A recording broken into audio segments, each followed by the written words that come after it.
Братя и сестри, щастлив съм, че вероучението се връща отново в учебната програма и хиляди учители, будители ще преподават из цялата страна. Григорий, възхищавам ти се на катарсиса. Честно казано, аз такова нещо не съм изпитвал. Искрен ли беше?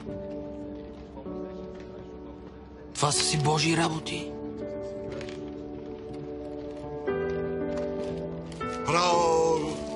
Браво, Григорий! Мъжка постъпка. Ти ще водиш уроците по вероизповедание. Браво! Благодаря ви, Ваше Светейшество. Къде е иконата?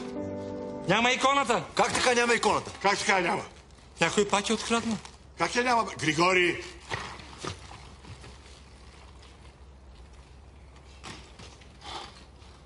Не. Този път не съм аз. Боже, Боже! Пълно е с крадци в тая държава, Боже!